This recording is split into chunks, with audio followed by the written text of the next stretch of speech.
네, 평소대로라면 4년마다 치르는 총선입니다. 하지만 이번에 여러 가지 변수도 많았고 또 연동형 비례대표제가 도입이 된 선거고 코로나19 상황에서 치러지는 선거입니다. 오늘 4.15 총선 특집으로 준비했는데요. 자세한 말씀 두 분과 함께 나눠보도록 하겠습니다. 먼저 이종근 시사평론가 나오셨습니다. 어서 오세요. 네, 안녕하십니까. 이종근입니다. 예, 그리고 계명대학교 정치외교학과의 김건욱 교수 나오셨습니다. 안녕하십니까. 네, 안녕하십니까. 예, 투표들은 두 분 하셨어요? 네, 했습니다. 전 사전 투표했습니다. 사전 투표하셨고요. 네, 저도 태어나서 처음으로 사전 투표했습니다. 저는 오늘 아침 8시쯤 했는데요. 네. 마스크, 비닐 장갑 이런 거 다 착용하고 한 첫 번째 선거가 아니었나 싶은데 사람들 많이 계시더라고요, 오전에. 그렇죠.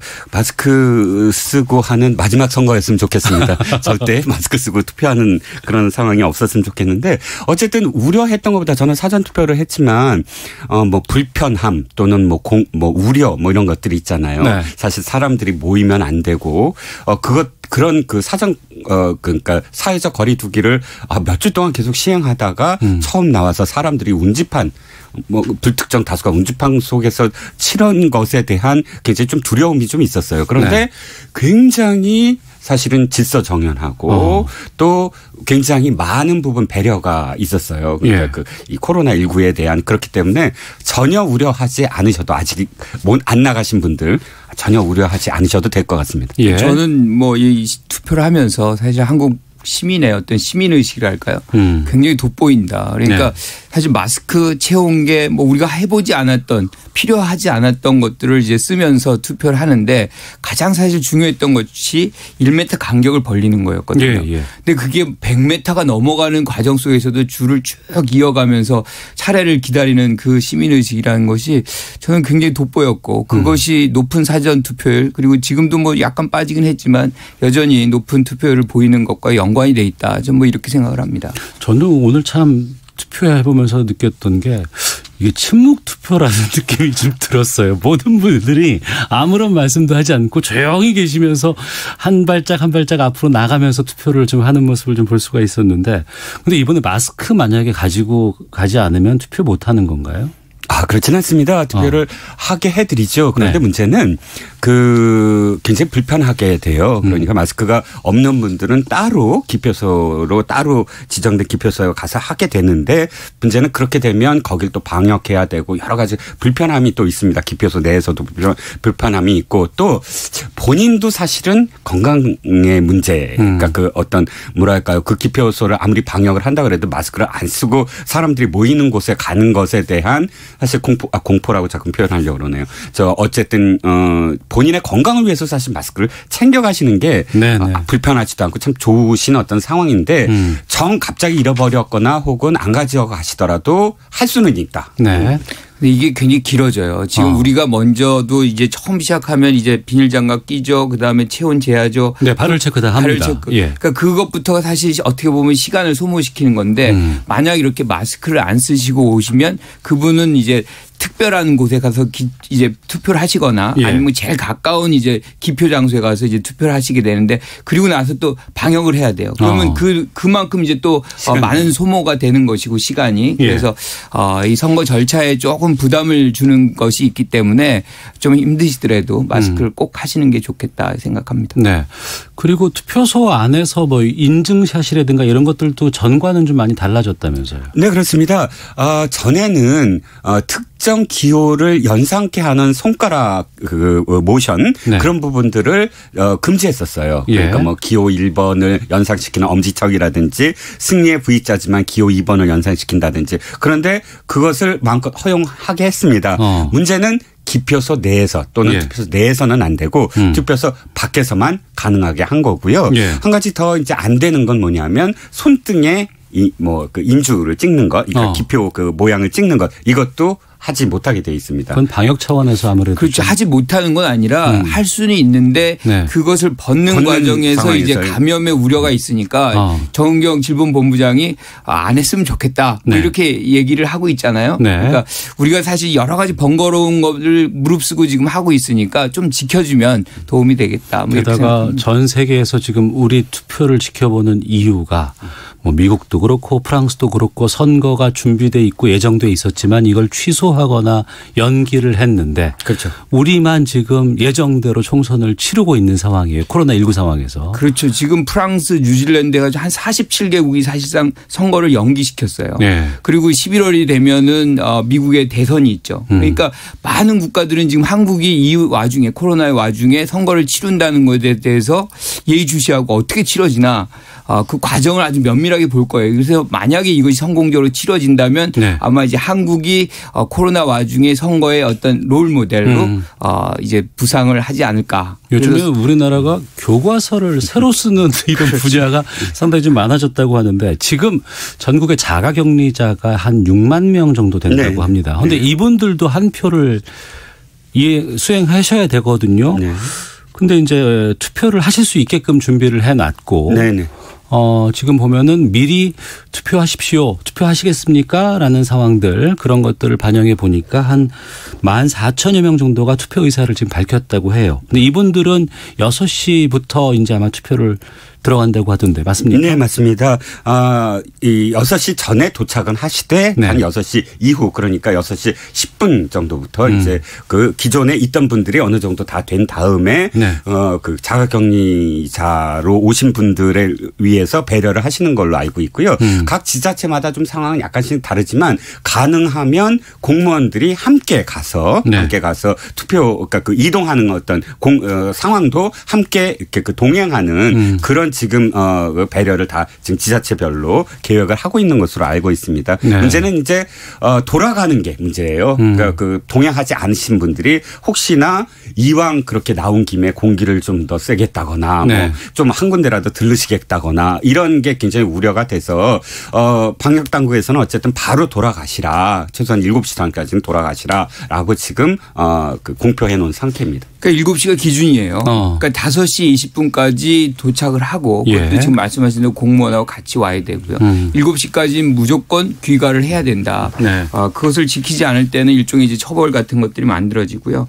어제 6시까지 의사를 발표하라 그랬는데 한 1만 4천 명이 네. 이제 한다 그랬는데 한 지역 이제 투표소만 해당되는 것이 한 크게 잡으면 제일 큰 숫자가 10명 정도 된다 그러더라고요. 한 투표소에서 이 자가격리자가 투표하는 인원이 한 10명 가장 정도? 많은 이제 투표소가 10명 정도 된다 그러니까 그럼 사실상 금세 끝난다라고 이제 우리가 봐야 되겠죠. 예.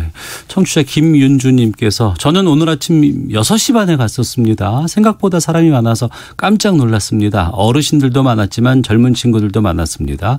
모두 오늘 투표에 참가해서 좋은 미래 만들면 좋겠습니다. 라고 경험담 보내주셨는데요.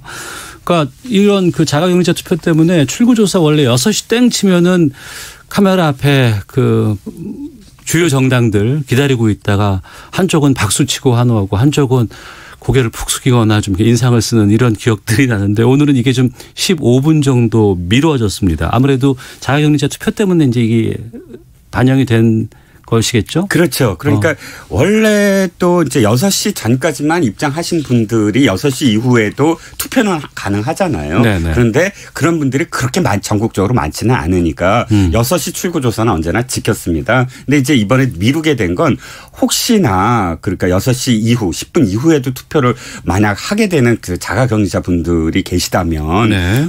그거는 또 모르잖아요. 그 투표소마다 6시 전에 자가격리자가 아닌 일반 유권자들이 갑자기 몰려서 일단 6시 전에만 도착을 하면 입장은 가능하니까 근데 그 줄이 실내에서 길어졌다 그러면 좀 자가격리자분들이 또 더 늦어질 수도 있고 평균 10명이지만 그렇기 때문에 만약에 그렇게 기다리고 있는데 방송을 하게 된다 그러면 결과를 듣고 나서 그러니까 출구조사지만 어쨌든 어느 정도 대세의 흐름을 읽고 나서 투표하는 것을 막기 위해서 15분 후에 6시 15분에 출구조사를 하기로 이것도 사실 출구조사 역사상 처음이죠. 네. 15분을 늦춘 건 하기로 돼 있습니다. 알겠습니다. 그리고 오늘 저도 투표하면서 느꼈는데 이 비례 후보자 투표 용지가 깜짝 놀랐어요.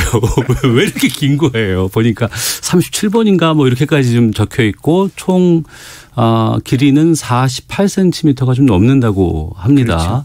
근데 칸이 좁아서 잘 찍어야지. 혹시 이거 옆으로 좀 옮겨가거나 아니면 번지거나 이런 좀 걱정이 좀 되더라고요. 저도 이제 사전 투표할 때도 이제 우리가 비닐 장갑을 끼잖아요. 예. 그런데 거기다 칸이 좀 작아요. 작아요. 그러니까 이거를 이게 이제 우리가 무효표 나오는 것이 선을 밟을 때거든요. 이제는 사실 그 칸에서는 2번 찍어도 상관은 없어요. 그런데 칸을 넘어서서 줄을 찍으면 그게 무효표가 되니까 미끄럽고 작고 뭐 이런 것이 좀 어려움을 주기는 하더라고요. 그래서 이런 거는 이제 우리가 요번에 한번 이제 실험을 했으니까 다음번엔 선관위가 조금 더 좀 개선하는 방법을 그리고 요번에 이제 수개표를 해야 되잖아요. 이제 35개 정당이 지금 들어와 가지고 비례는 그것도 좀 이제 개선해서 기계식으로 전에처럼 이제 개표할 수 있는 방법을 사실 만들어내야죠.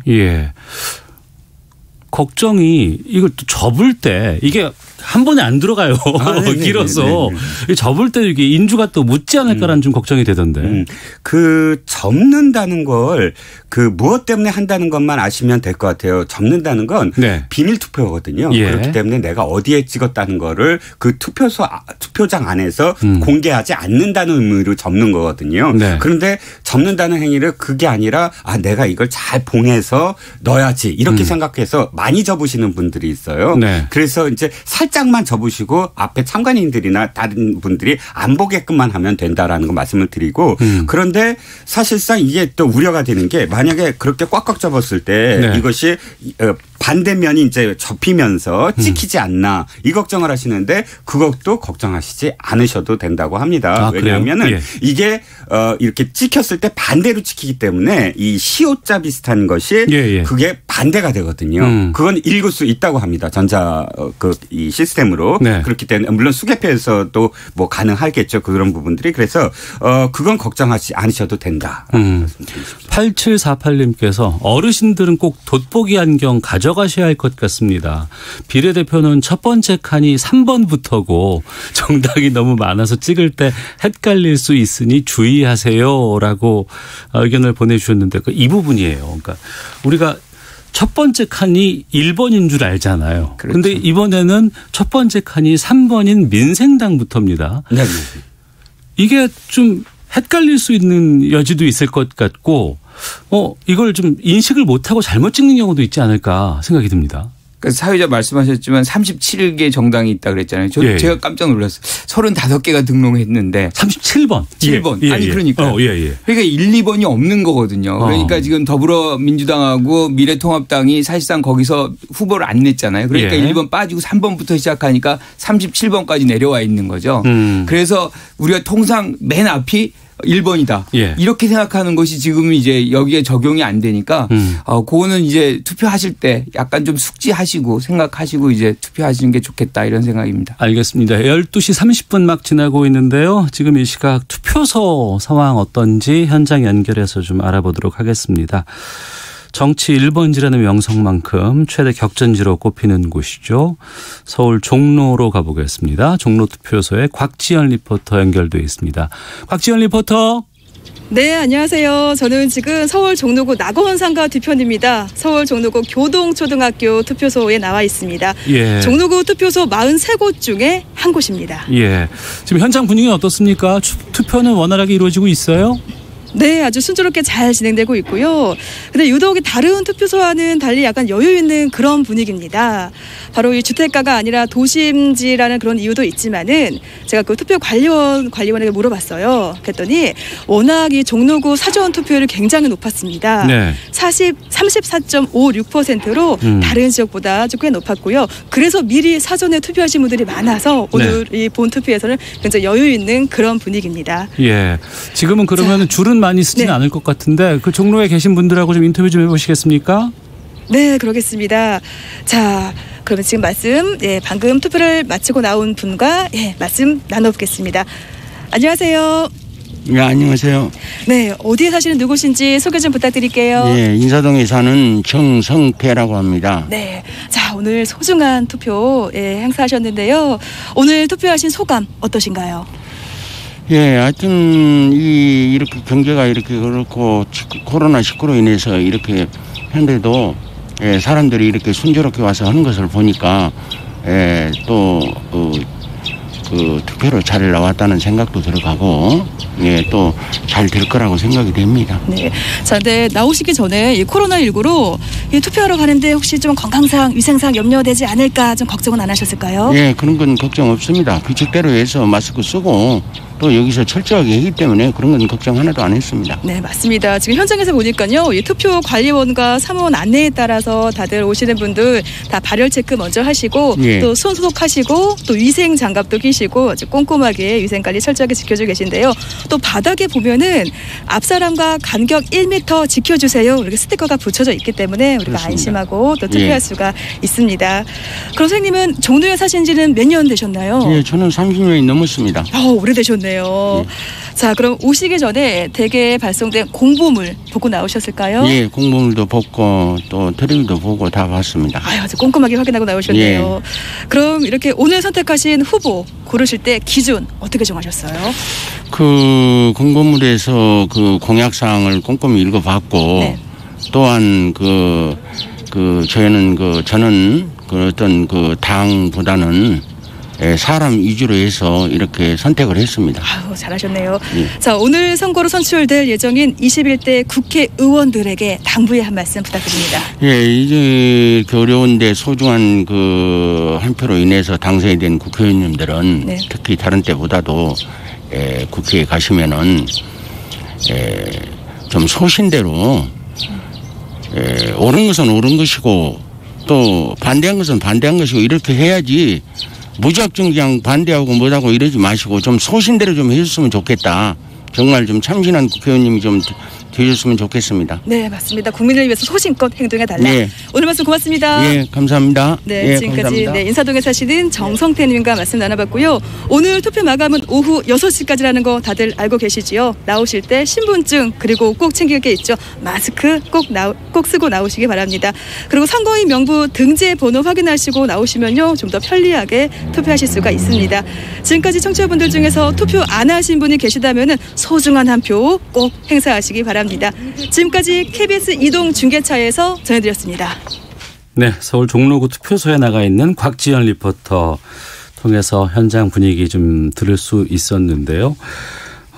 앞서서 인터뷰해 주신 분은 당보다는 인물 위주로 난 투표했다라고 한 말씀이 좀 의미가 있어요. 네. 당을 보고 찍는 분들도 계시고 또 내 지역구에 나와 있는 인물을 보고 또 선택하신 분들도 계시고 안 그러겠습니까? 네, 그렇습니다. 사실 어떤 의미에서는 사전 투표를 하신 분들은 많은 분이 사전 투표를 하신 분들 중에 많은 분은 정당을 보고 찍으시는 분들이 많아요. 그래요. 그러니까 뭐냐면 부동층들은 투표일 한 일주일 이내로 마음을 결정하는 분들이고 일주일 그러니까 6일 이전에 결정하시는 분들은 이미 정당 일체감이라고 해서 그 정당을 오랫동안 나와 동일시하는 분들 이미 나는 선택했어 하시는 분들은 사전 투표에 미리 나오시는 분들이 많거든요. 예. 그런데 끝까지 볼 거야. 나 고민 좀 해볼 거야. 더 꼼꼼히 볼 거야. 이분들은 언제나 그러니까 부동층이라고 표현하거나 아니면 인지적 무당층 이렇게 표현하는데 어쨌든 이분 지금 아까 하신 말씀 뭐냐면 공보물을 꼼꼼히 읽었다. 그리고 네. 당보다 인물을 선택했다.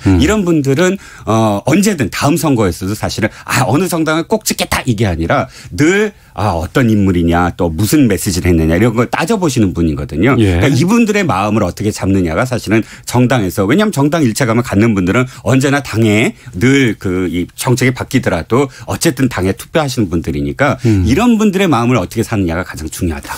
이렇게 생각합니다. 종로구의 이번에 투표 양태가 그렇게 네. 인물 중심으로 치러지지는 않는 경향이 있다. 이게 지금 보면은 사전 투표에서만 34.56%예요. 그러니까 상당히 높았어요. 26.69%가 지금 전체 네. 투표율인데 거기서 훨씬 상회하는 거잖아요. 이건 일종의 이제 진영 간의 경쟁이 발생했다는 거죠. 그러니까 자발적으로 각 진영에서 동원이 이루어지는 이런 장면이 벌어지고 그럴 수밖에 없는 것이 사실 이 두 분이 이낙연, 황교안 후보가 둘 다 선대위원장에다가 뭐 잠재적 대권 후보 1, 2위를 그렇죠. 지금 다투고 있는 굉장히 중요한 선거이기 때문에 유권자들도 굉장히 자신이 지지하는 후보에게 많은 이제 노력을 지금 같이 이제 경주하고 있는 것이거든요. 그래서 저는 이분이 지금 말씀하신 정당보다 인물이다라고 얘기했던 것이 어떤 식으로 해석이 될지는 잘 모르겠지만 예. 저는 기본적으로 지금 이 종로 지역구는 정당 대결의 양상이 크다 뭐 이렇게 생각을 합니다. 예. 사전 투표율이 상당히 높았습니다.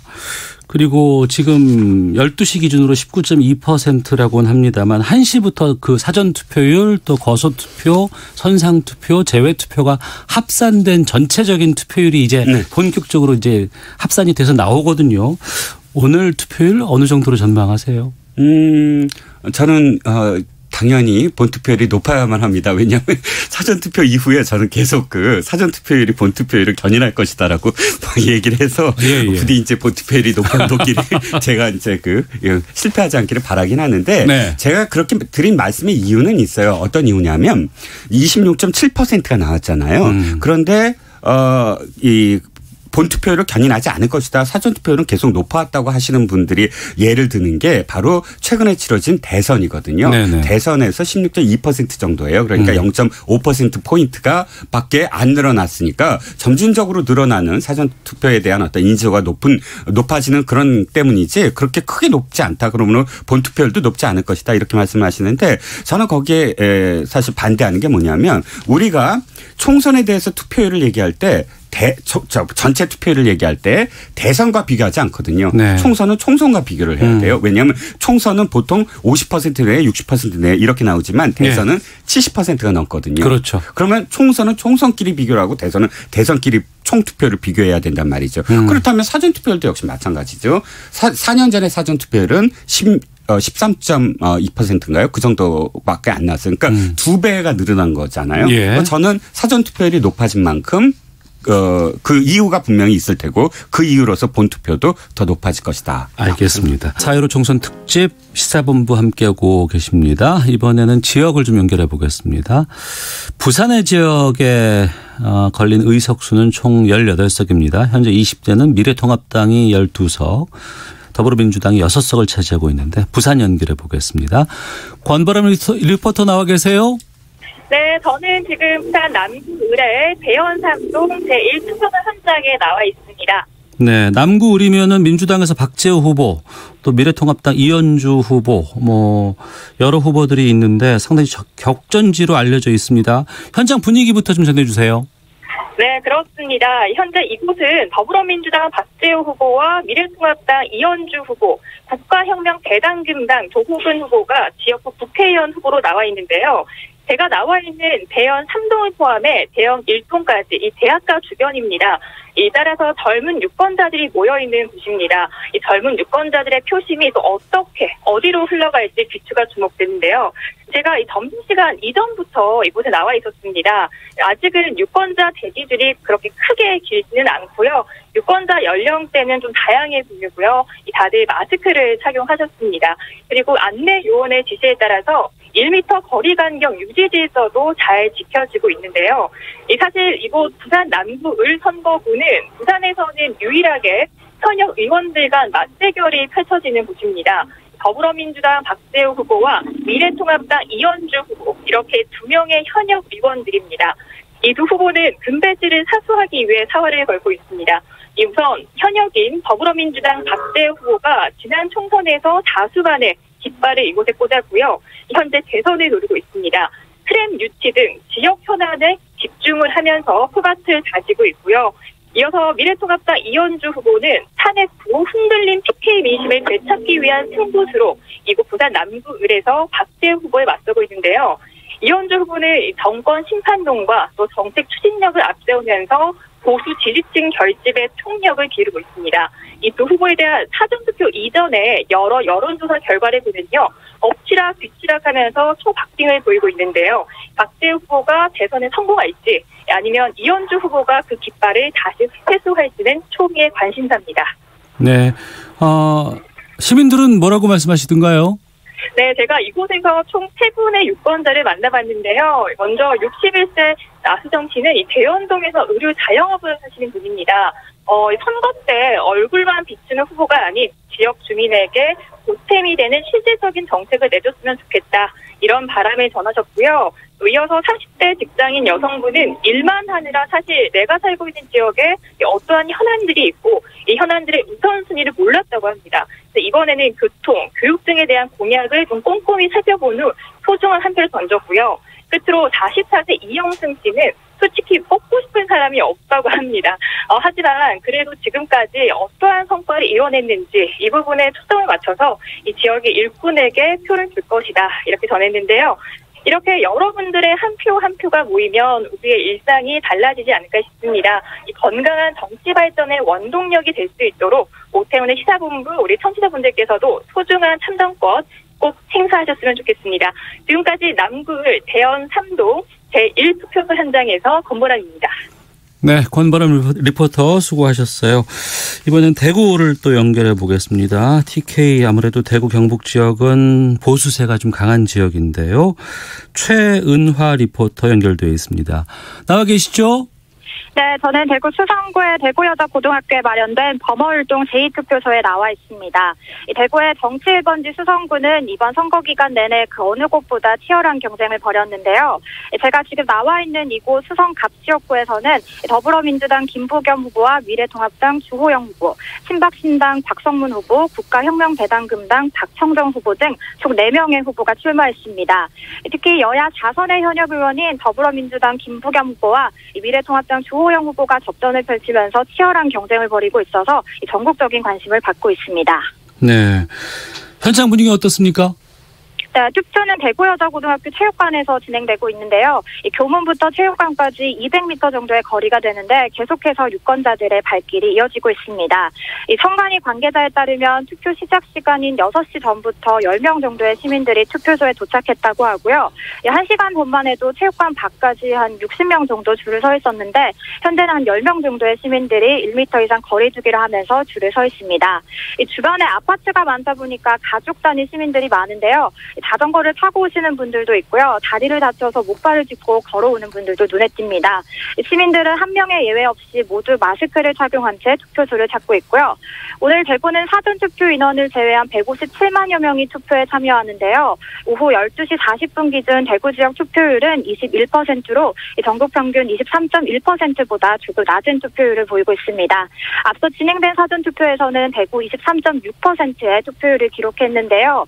지난 20대 총선 사전투표율보다 2배 이상 높고 또 역대 가장 높은 사전투표율이어서 선거 결과가 어떤 영향을 줄지 주목됩니다. 네, 시민들도 만나보셨던 것으로 알고 있는데 어떤 반응 나오고 있는지 짧게 좀 말씀해 주세요. 네, 투표한 시민들 몇 분과 사전에 얘기 나눠봤는데요. 오늘 투표한 소감을 물으니까 한 60대 남성분은 역대 선거를 치르면서 가장 이슈들이 많았다면서 특히 비례대표 같은 경우에는 정당이 많은 데다가 또 이름까지 비슷해서 혼란스러웠다고 하시더라고요. 오늘 선거로 선출된 21대 국회의원들에게 한 말씀을 해달라고 부탁드렸는데 이 개인의 사욕보다는 나라를 걱정하고요. 또 무엇보다 약속한 공약을 실천하는 그런 국회의원이 됐으면 좋겠다는 바람을 전했습니다. 지금까지 대구에서 전해드렸습니다. 네, 부산과 대구 투표소 연결해서 현재 어떤 분위기인지 좀 들어봤습니다.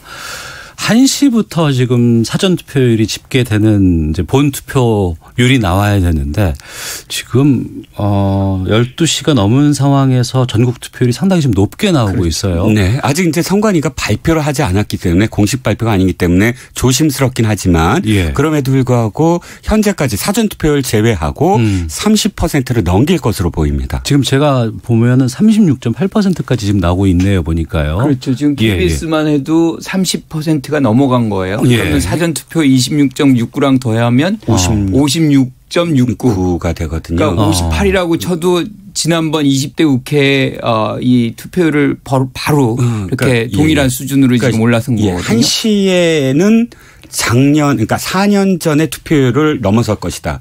그렇죠. 이렇게 지금 예상할 수가 있죠. 5시간 앞질러서. 5시간 앞질러서. 20대 총선의 한시 투표율이 37.9%로 나와 있는데 이게 상당히 높아서 혹시 사전 투표를 지금 서서히 합산하고 있는 상황이 나오는 건지 그건 좀 모르겠어요. 그렇죠? 아니요. 그렇게 되면 아까 우리가 봤던 것보다 지금보다는 훨씬 높아야 돼요. 왜냐하면 아까 그렇죠. 우리가 봤던 것이 26몇 % 뭐 20% 뭐 한다 그래도 네. 26.6% 더하면 46.69%가 되니까 지금 이 숫자가 나올 수는 없는 거죠. 네. 그렇죠. 왜냐하면 19.2%가 12시였어요. 그렇습니다. 그러면 거기에 26%를 더하면 어떻게 되죠? 20% 46 그러니까 45가 돼야 되는데 그렇죠. 예. 현재 30 뭐 지금 33.8 33.8 나오고 있잖아요. 그러니까 이게 뭐 개표하는 게 아니라 그냥 한꺼번에 딱 더해서 발표하는 거거든요. 아, 그렇죠. 그래요? 예, 예. 이미 투표율이 있기 때문에. 그렇죠. 예. 그러니까 서서히 합산하는 것이 아니라 1시에 딱 합산해서 딱 발표를 합니다. 알겠습니다. 이건 그러면 현재 투표율이 올라가는 거를 지금 뜻하는 거죠. 예. 10분 후면 1시가 되니까 네, 그렇죠. 그때 그 상황들 좀 갑자기 저 PD님이 북소리 준비하실 것 같아요. 두구두구두구두구두구두구. 확인해 봐야 될 것 같은데 이번 4.15 총선이 정말 많은 우리 국민들에게 관심을 지금 모으고 있는 그런 선거인 건 확실히 맞는 것 같습니다. 지금 코로나19 상황에서 치러지는 선거이기도 하지만 또 연동형 비례대표제가 지금 도입된 선거이기도 하거든요. 그리고 워낙에 지난해 패스트트랙부터 해서 여러 가지 변수가 많았던 참 그랬던 선거가 아닐까 그렇죠. 싶어요.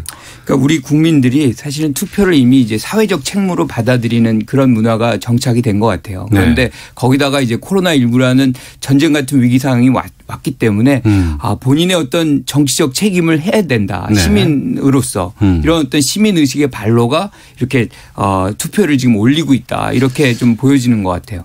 저는 또 다르게 생각하는 건 아니고요. 예. 거기에 이제 보완하는 점이 지금 우리가 사실 원래대로라면 코로나19가 없다면 신문이나 언론 방송에서 거의 한 달 전부터 정치 얘기가 계속 나왔어야 됐는데 네. 거의 본격 선거일 2주잖아요. 그 전까지 신문이나 방송의 3분의 2가 코로나 이야기일 수밖에 없었어요. 계속 확진자가 늘어나고. 그럴 수밖에 없었죠. 그럴 수밖에 없었죠. 예, 예. 그러니까 거기에 사실 정치 얘기는 뭐 한 4분의 1 정도도 차지하지 않았었거든요.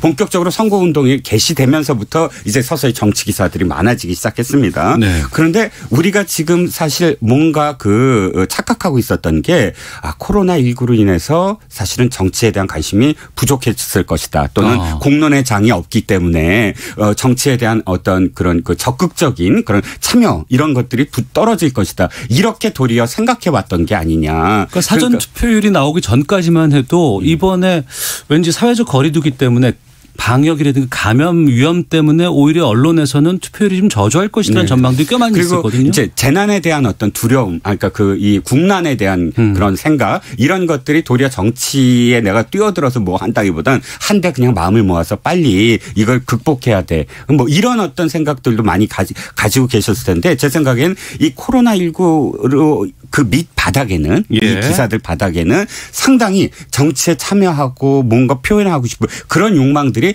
잠재 있었지 않았느냐. 알겠습니다. 김 교수님. 예, 저는 사실은 코로나19와 정치가 분리돼 있다라고 국민들은 생각하지 않는다고 생각을 해요. 그러니까 결국에는 이 코로나19를 종식시키는 것도 결국엔 정치가 해야 될 몫이다. 그러니까 지금 우리가 어떤 위기 상황이 오면 다른 뭐 예컨대 기업이나 뭐 개인이나 집단이 할 수 있는 게 아니거든요. 그러니까 국가의 어떤 정치적 행사에 자기의 힘, 역할 이런 것들을 모아줌으로 해서 코로나19가 극복될 수 있다. 네. 뭐 이런 판단을 지금 국민들이 하고 있기 때문에 지금 이 정도의 투표율이라 그러면 거의 상상을 전 벗어나는 부분이다. 그렇다 그러면 거의 한 65%는 상회할 가능성이 매우 높다라고 봅니다. 예.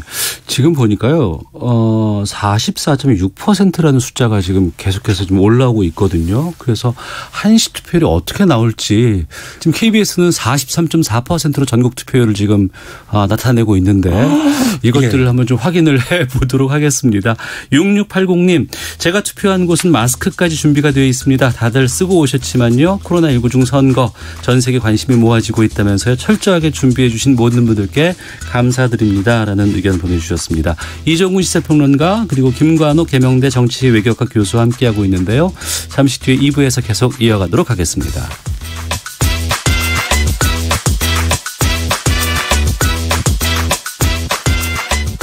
청취자 1383님, 방송 잘 듣고 있습니다. 저는 80대인데도 기표 칸이 좁다는 느낌 없었습니다. 저도 잘 했으니 여러분도 모두 잘 할 수 있을 겁니다. 라고 의견도 보내주셨습니다. 4.15 총선 특집 이정군 시사평론가 김관옥 계명대 정치외교과 교수와 함께하고 있습니다.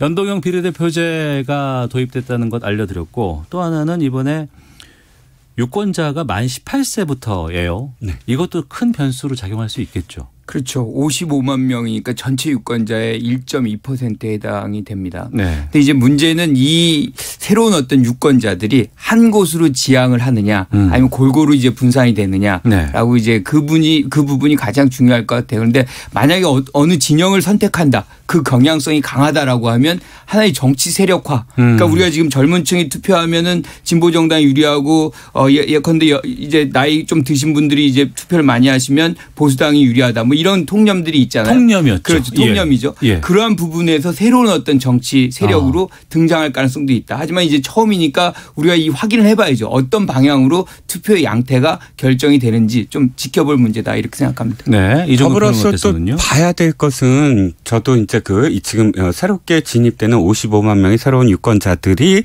한 방향을 볼 것이냐 아니면 굉장히 다양한 어떤 생각들을 갖고 있을 것이냐. 한 방향을 보게 된다고 생각하는 건 주로 이제 뭐 나이가 젊을수록 좀 더 진보적인 생각을 갖게 되지 않느냐라는 생각 때문인데 그것을 돌이켜봤을 때 사실은 또 20대들의 어떤 성향을 보자시면 상당히 복합적이다. 그러니까 네. 우리가 사실상 어떤 문제들을 놓고 단순히 이쪽은 보수고 이쪽은 진보다 이렇게 놓기에는 네. 이 문제들이 굉장히 다양하다는 거예요.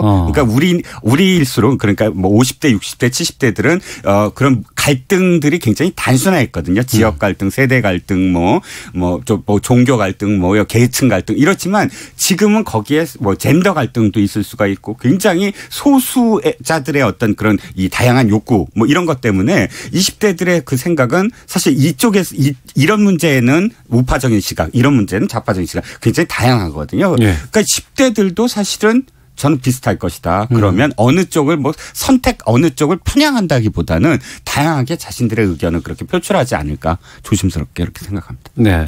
정부가 출범하고 임기 중반에 치러지는 선거가 총선입니다. 그렇기 때문에 중간평가 성격이 강했던 것이 이전의 총선의 특징이었는데 이번은 글쎄요. 이번 총선의 가장 큰 쟁점은 무엇이라고 보시는지 두 분께 좀 여쭙겠습니다. 저는 뭐 단연코 교수님, 예. 코로나라고 볼 수밖에 없는 거예요. 그러니까 지금 우리가 사실은 코로나가 발생하기 전과 후를 보면 우리의 관심이 상당 부분 그 전에는 뭐 정권이 잘했느냐 못했느냐 뭐 야당이 발목을 잡았느냐 안 잡았느냐 네. 일종의 야당 심판론 정권 심판론이 비등하게 가는 그것이 사실 가장 중요한 변수로서 작동을 했는데 코로나가 국면에 등장하면서 사실은 이 부분을 어떻게 극복해야 되느냐 네. 그것이 국민들의 가장 주된 관심사가 돼버린 거죠. 이제 그거를 기준으로 해서 방법론을 야당이 주장하는 방법론을 찾아갈 것인지 아니면 여당이 주장하는 어떤 방법론을 선택할 것인지 그 문제만 이제 남는 것이지 사실상 모든 부분은 사실 코로나 프레임에서 의해서 그 안에서 사실 치러지고 있다 이렇게 규정을 할 수 있을 것 같습니다. 네. 네. 저는 아까 제가 이제 코로나19로 가려졌던 부분들이 이제 부각이 된다라는 부분 뭐가 가려졌느냐가 가장 중요할 것 같아요. 뭐가 가려졌냐 하면 경제적인 욕구거든요. 무슨 뜻이냐면 국민들은 이미 3번이나 현 집권 세력에게 밀어줬어요. 네. 대선도 그렇고 총선도 그렇고 지방선거까지 최근에 벌어진 가장 큰 선거들을 모두 다 아예 거의 몰빵하듯이 밀어줬어요. 지금 의회들을 보면 지방의회 의회들을 보면 자치단체장과 자치의원들이 모두 다 한당 일색인 지역구가 많습니다. 네. 그다음에 국민들이 내놓는 건 이거예요. 자, 이렇게 밀어줬으니까 성적표를 내놔봐. 거든요. 그러니까 이번 선거의 의미는 바로 그 점. 그러니까 이만큼 밀어줬는데 그러면 경제적인 성적표는 어떻게 되지? 예. 뭐 이렇게 되묻는 선거거든요. 알겠습니다. 그게 바로 이제 정권 가려졌던 코로나19로 가려졌던 정권 심판론이다. 알겠습니다. 12시 정오 현재 투표율은 19.2%였는데 지금 거소 투표라든가 사전 투표율 합산된 수치가 나온 것 같아요. 여기서 그러면은 그 중앙선거관리위원회 연결해서 좀 상황 알아보도록 하겠습니다. 유고원 리포터. 네, 안녕하십니까. 중앙선거관리위원회 나와 있습니다. 예, 선관위 지금 분위기부터 좀 전해주세요. 네, 오전에는 다소 조용한 분위기였는데요. 오후가 되면서 취재진들도 많이 들어오고 있는 상황이고요. 사전투표, 제외투표, 선상투표, 거소투표가 조금 전 1시부터 투표율에 반영이 되면서 이 중앙선관위 상황실이 부쩍 분주해진 모습입니다. 현재 중앙선관위 선거종합상황실 중앙에는 제21대 국회의원 선거 투표율을 집계해서 보여주는 상황판이 있는데요. 네. 여기에 매 시간 투표율이 집계돼서 전국 지도에 표시가 됩니다.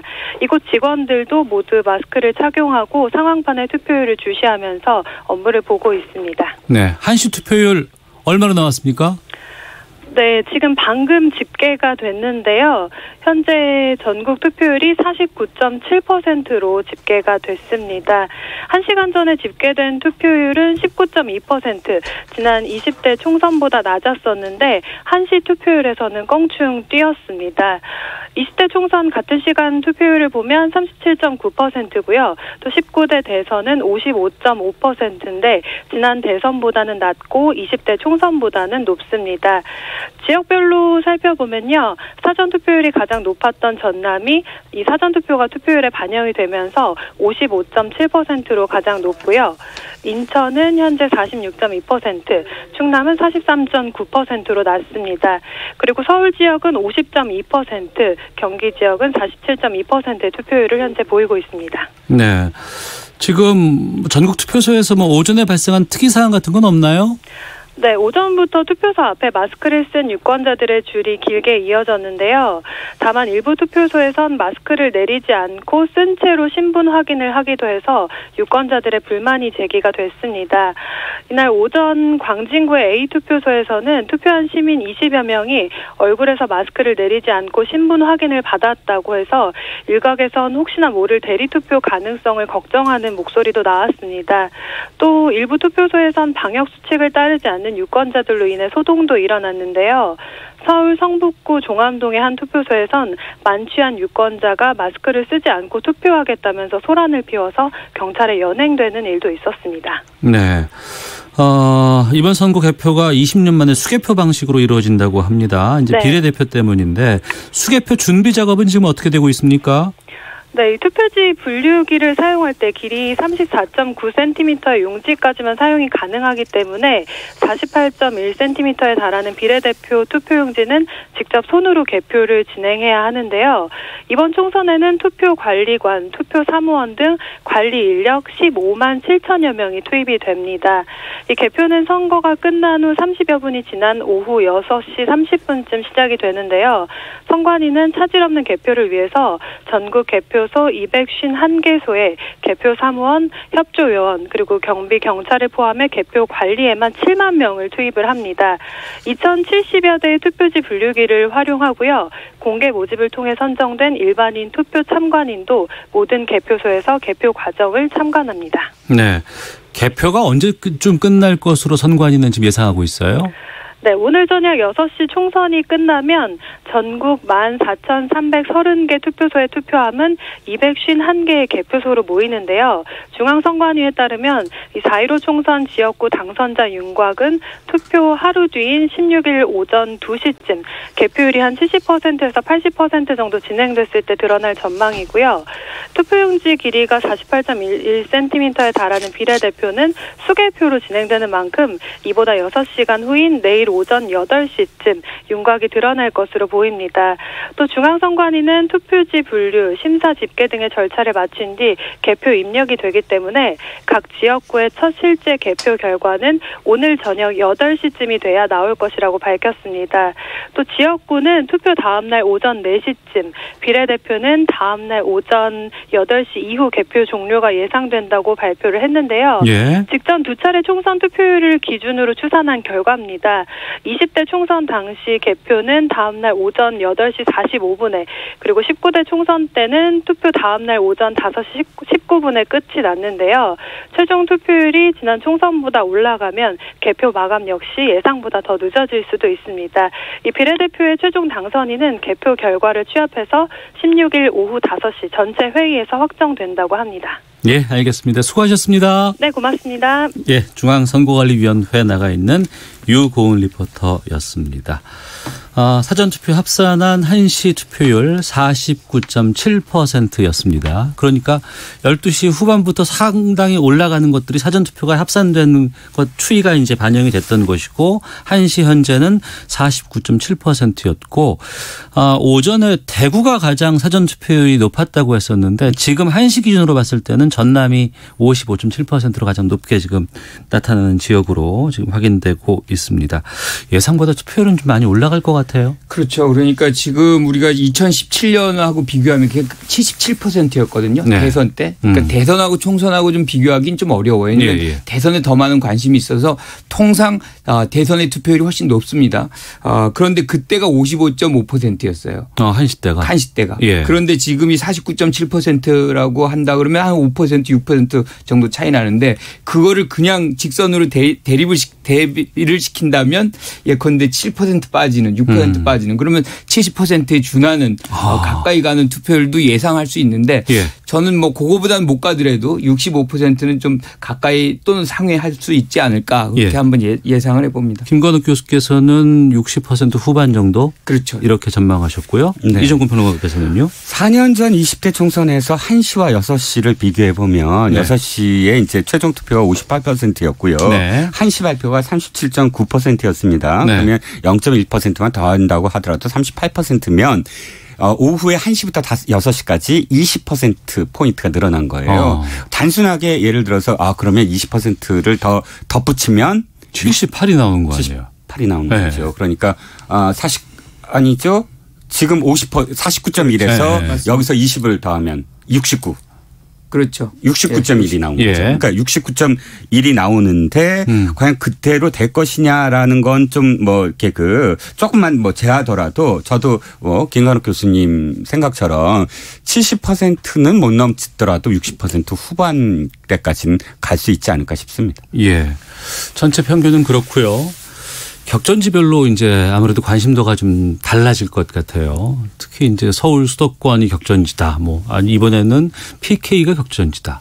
아니다. 이 충청도 지금 남다르다. 이런 얘기들 나오는데, 두 분께서는 어느 쪽 좀 중점적으로 보고 계세요? 관심지요? 아무래도 저는 수도권이 모든 것을 가르는 그런 지역이 될 수밖에 없다. 그러니까 전체적으로 121석이라고 하는 전체 의석의 거의 3분의 1이 훨씬 넘잖아요. 네. 그리고 또 한 가지가 중요한 것이, 여기에 초박빙 지역이 굉장히 많습니다. 그러니까 여기서 마지막 선거를 어떻게 치르느냐가 사실상 이 두 당의 어떤 격차를 벌이느냐 아니면 네.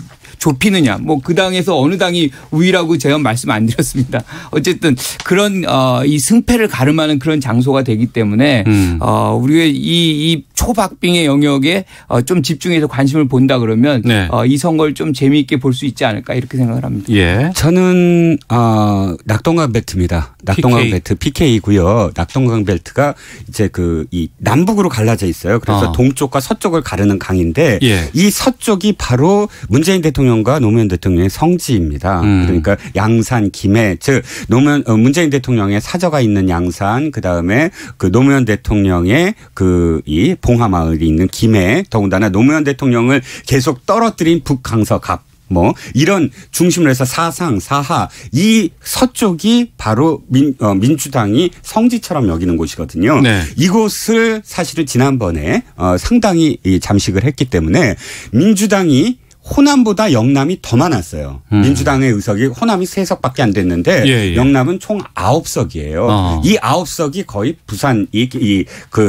서쪽, 그러니까 민주당의 성지라고 생각하는 낙동강 벨트를 장악했기 때문에 대구에서 1석 포함해 갖고 9석이 됐거든요. 네. 이번에 바로 그 지역을 만약에 통합당이 몇 석이라도 더 빼앗는다, 다시 탈환한다거나 혹은 빼앗는다면 어떤 의미에서는 민주당이 1당이 되더라도, 예를 들어서 이 통합당보다 몇 석이라도 많아서 1당이 되더라도 뼈아픈 선거 결과가 될 것이다. 네. 그만큼 PK에 있어서 통합당이 그래서 이 낙동강 벨트 서쪽을 아주 집중적으로 공략하는 이유가 거기에 있거든요. 그러니까 특정 지역이 문제가 아니라 그 서쪽을 얼만큼 뭐 통합당 입장에서는 탈환하느냐 네. 이것이 굉장히 또 관심 지역이라고 할 수가 있겠습니다. 알겠습니다. 청취자 6663번님 대구 애청자입니다. 이번엔 제발 막말로 국가의 품격을 낮추는 사람들이 국회에 들어가는 일은 없었으면 좋겠습니다. 7095님 저는 오늘 마스크 2개 가지고 투표하러 왔습니다. 혹시 필요하신 분 있으시면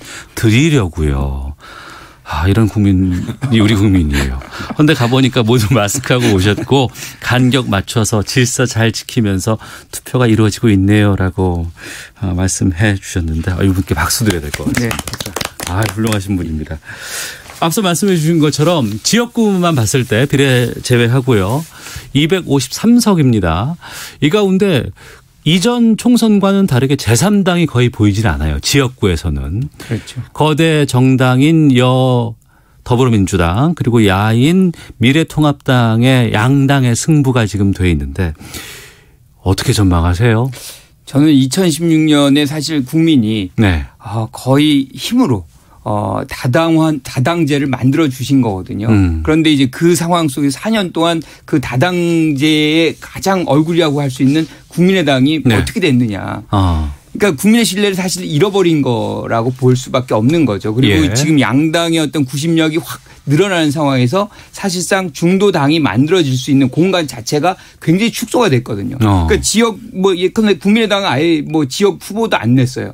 그리고 민생당 같은 경우도 나중에 여러 당들이 합쳐가지고 이렇게 살기 위한 어떤 이 통합 이런 모습을 보여주면서 국민들에게 신뢰를 많이 못 얻었거든요. 그리고 네. 정의당 같은 경우도 어떻게 보면 그들의 어떤 선명성 이런 것들을 계속해서 보여줬어야 되는데 그런 부분에서 이 어느 순간 좀 미흡하지 않았나 그런 것들이 사실은 다른 당들의 즉 이제 양대 정당이죠. 정당 외의 당들에 대한 신뢰를 조금 낮추게 했다. 네. 그런 과정에서 또 준연동형 비례대표제도 사실 우리가 다당제를 위해서 준 거거든요. 네. 만들고. 그런데 거기에다가 위성정당까지 만들어놨으니 지역 비례 모두 다 양당의 어떤 진영 대결 구도가 이렇게 만들어져서 사실은 그 안에서의 어떤 다른 당의 여지가 사실상 굉장히 축소됐다. 이렇게 봐야 될 것 같습니다. 네.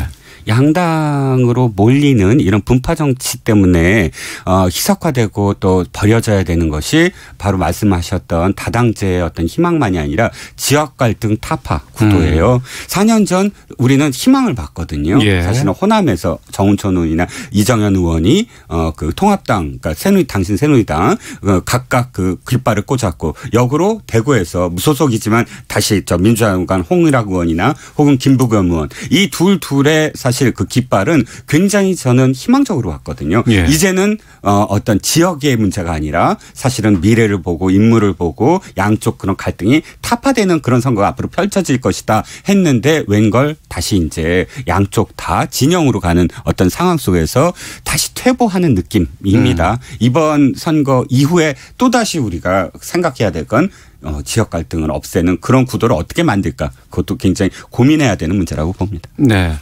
4+1 여기에서 이제 비례가 이제 정해졌고 이번에 비례대표가 반영이 된 겁니다. 준연동형 비례대표제. 이것은 거대 정당의 어떤 그 표를 좀 분산하고 또 소수 정당의 의석을 반영하기 위한 조치였지만 정작 본래 그런 취지는 사라지고 위성 정당, 비례 전문 정당이 탄생하고 말았어요. 47석이라고는 하지만 여기에 또 우리가 주는 의미도 있을 것 같습니다. 어떻게 보시는지요? 그렇죠. 이게 우리가 준연동형 비례대표제 하자는 거는 다당제를 하자는 것보다는 우리가 득표한 만큼 의석을 갖게 해서 우리의 어떤 이 투표가 직접적으로 제도권에 반영되는 것이 정확하게 그렇게 반영되는 안 그러면 우리가 소선거구제에서 25%를 득표했는데 40% 이상의 의석을 가져가는 이 대표성의 문제 계속 제기가 됐거든요. 예. 그래서 이제 그런 문제를 해소시키자고 우리가 준연동형 비례대표를 했는데 사실은 47석 자체가 너무 작고 그것도 또 위성 정당이라는 걸 만들어 가지고 양당이 47석을 독식을 하겠다고 서로 나누겠다고 이렇게 하는 것은 국민들이 원하는 어떻게 보면 비례성을 높이고 이 대표성을 높이려고 하는 그런 취지랑은 전혀 다른 것이고 이 부분은 저는 선거가 끝난 이후에 네. 사실상 좀 심판을 해야 된다. 그러니까 사실은 어떻게 보면 투표로 심판을 해야 되는데 예. 투표로 심판이 안 되고 있는 거예요. 왜냐하면 이 진영 자체 진영 논리로 지금 투표가 움직이고 있기 때문에 그래서 참 어려운 부분이다 이런 생각이 듭니다. 네. 네. 그러나 지금 새롭게 이제 내일이면 선출된 국회의원들이 5월 30일 이후에 생각해야 될 건 뭐냐면 솔직해지자는 거예요. 뭐냐면 연동형 비례대표제가 그렇게 옳다면 국민들 앞에 무릎을 꿇고 설득을 해야 돼요. 뭐 어떻게 설득을 해야 되면 진짜 연동형을 하려면 300이 없어야 되거든요. 예. 그야말로 연동이라는 건 국회의원 숫자가 들쑥날쑥할 수밖에 그렇죠. 없어요. 50이 더 플러스 될 수가 있고 뭐 60이 플러스 될 수가 있고 대신 모든 기득권을 다 내려놓겠다. 하지만 제대로 다당제를 하고 제대로 어떤 그런 이 연동형을 하려면 네. 300보다 더 할 수도 있으니까 그걸 허락해달라라고 여야가 함께 정말 무릎을 꿇고 설득해야 된다. 그것이 당당한 것이지 기존의 40석, 30석을 놓고 연동형을 한다는 것 자체가 사실은 위선이었다라고 네. 저는 말씀드리고 싶습니다. 예. 그리고 뭐 범진보 정당에서 180석 얘기도 나왔고 그리고 300석의 과반이면은 150석 이상입니다. 지역 비례 포함해서 이것에 어느 정당이 어느 수치의 의석을 가져가느냐에 따라서 21대 국회 상황 그리고 현재 이 정치 상황은 지금과는 상당히 달라질 것 같아요. 이건 국민의 선택이 반영된 거겠죠. 그렇죠. 어떻게 전망하십니까? 그러니까 저는 이 180석이라는 게 왜 나왔는지 잘 모르겠지만 180석을 차지한 적이 없어요. 그러니까 제일 많이 했던 것이 153석 2008년에 그리고 2004년에 노무현 전 대통령 이제 탄핵 과정에서 152석 이게 답니다. 네. 그런데 이제 범여루에서 그 준하는 그 부분까지 가고 싶다. 희망 섞인 얘기지 사실은 그렇게 갈 수 있는 상황도 아닌 것 같아요. 진영 대결이 워낙 강해서. 네. 근데 이제 지금 이런 우리가 논의를 하는 것 중에 150, 180 이 얘기가 나오는 것 중에 180석이 나오는 이유는 사실 선진화법 때문에 그렇거든요. 선진화법이면 지금의 어떤 갈등 문제들을 이렇게 우회해서 네. 사실 안 싸워도 되는 그런 장면들 이런 것들이 보장이 된다. 그래서 이제 사실 어떻게 보면 미래통합당 경우는 180석 가지 못하게 만들어 주십시오. 견제에 힘을 주십시오. 그리고 네. 지금 민주당 같은 경우는 그 정도 해야지 우리가 이제 개혁을 더 완수하고 코로나19의 어떤 극복할 수 있는 입법 같은 걸 지원할 수 있습니다. 그런 논리를 펼치고 있는 거죠. 그런데 저는 승부는 결국에는 150석 내외에서 왔다 갔다 하다가 이제 만들어질 가능성이 있다 이렇게 봅니다. 이정훈 평론가께서. 네, 오늘따라 김 교수님하고 이렇게 마음이 합치되는 게 많을지 모르겠습니다. 저는 내일 아침 신문에 일면 헤드라인을 미리 한번 써보겠습니다. 예. 국민들은 현명했다. 여도 야도 회초리를 들었다.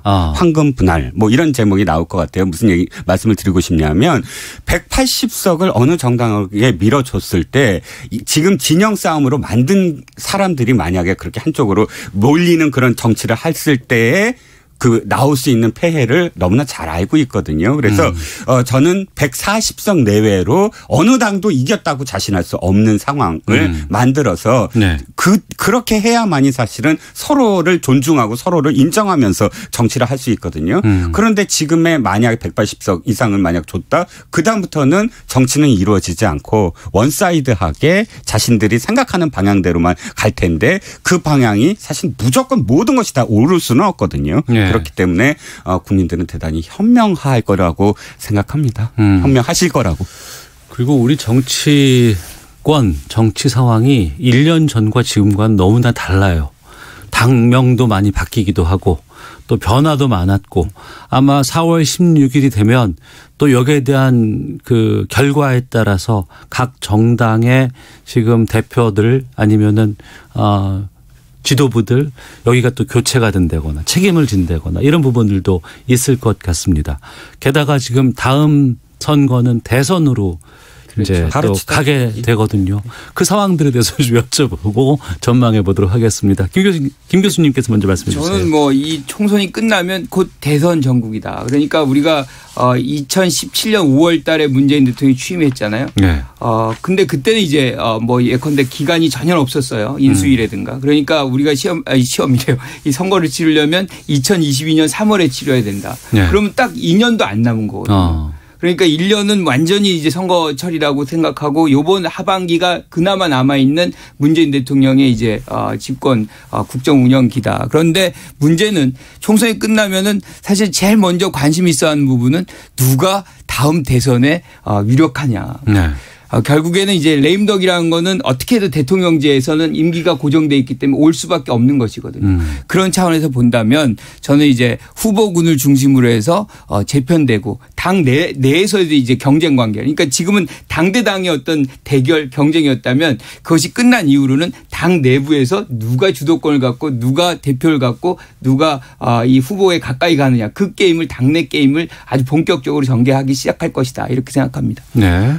우리나라 이 대선의 어떤 역사를 보면 자당에서 자당으로 넘어가는 그러니까 그 같은 계열의 정당에서 대권 후보로 넘어가는 과정에서의 사실은 그 아픔이 굉장히 심각하더라. 예를 들자면 이명박 박근혜. 그 과정 속에서 사실 굉장히 분열이 많았거든요. 예. 친이계와 친박계, 친이계 한번 학살하고 뭐 친박계 한번 학살하고. 흔히 말하는 계파 정치. 이런 것들이 굉장히 부각이 됐었고 네. 또 거꾸로 민주당 계열도 사실은 마찬가지입니다. 민주당 계열에서 김대중 대통령에서 노무현 대통령으로 넘어가는 사이에 그 이 경선 중간에 불복하고 뛰쳐나와서 당 만들고 이인재 후보 같은 경우 그 후유증이 나중에 뭐 그 후보 불복 사건 뭐 1년 동안 후보가 이미 결정됐는데도 불복하고 이런 그 아픔들이 있거든요. 제가 바라봤을 때 지금 더불어민주당이 사상 유례 없이 일사불란해요. 민주당이 이런 적이 없거든요. 한 6개월마다 한 번씩 당명 바꾸고 지도부 바꾸던 정당인데 4년 동안 당명을 안 바꿨어요. 네. 참 이게 역사상 드문 일인데 그러나 그런 것이 이제 얼마 남지 않았구나. 왜냐하면 올해 말과 내년 초는 캠프가 이미 열리기 시작합니다. 대선 주자들. 그러면 대선 주자들의 경쟁이 사실은 그 어느 때보다 더 치열할 수밖에 없는 상황이다. 왜냐하면 유례 없이 지지율이 높았고 유례 없이 이게 희망. 이번엔 진짜 대선에 도전해야 돼 하는 희망이 더 많이 생길 수 있는 곳이기 때문에 네. 그래서 전국이 사실 아무리 그래도 올해 하반기부터는 굉장히 시끄러울 것이다라는 생각이 좀 드네. 알겠습니다. 오태훈의 시사본부 4.15 총선 특집으로 함께했습니다. 이종근 시사평론가 김관욱 계명대 정치외교과 교수와 함께 말씀 나눴는데요. 이제 선거 투표 시간은 지금 한 4시간 30분 정도 남아있는 상황입니다. 두 분께서 아직 투표 못하시는 분들께 좀 투표 독려의 말씀 해 주시면 좋을 것 같아요. 먼저 김관욱 교수님께서 말씀해 주시죠. 우리 국민의 한 표가 한 명 한 명의 한 표가 우리 세상을 바꾼다. 그리고 이 코로나 같은 이 전쟁 같은 위기 상황도 극복할 수 있는 힘은 주권자로부터 나올 수밖에 없다. 꼭 참여해 주시기 바랍니다. 네. 네. 저는 정치인들은 되게 이렇게 얘기합니다. 유토피아를 만들어준다고. 그런데 유토피아를 직접 보신 분은 한 분도 없으실 거예요. 유토피아를 원하시지 말고 지옥을 피하셔라. 지옥은 많이 겪었거든요. 그렇기 때문에 무엇을 만들어준다라는 말에 너무 현혹되시지 마시고 무엇인가 내가 정말 이건 지켜야 돼. 라고 생각하시는 부분을 지키시는 그런 투표가 되시길 바랍니다. 예, 두 분 모두 오늘 투표율은 60% 후반 정도로 예상을 하셨고요. 각 정당에 어느 정도 투표할 것인가에 대해서는 말씀을 좀 구체적으로는 해 주질 않으셨어요. 알겠습니다. 지금까지 자 시사본부 4.15 총선 특집 계명대 정치외교학과 김관욱 교수 또 시사평론가 이종근 평론가와 함께했습니다. 두 분 오늘 말씀 고맙습니다. 감사합니다.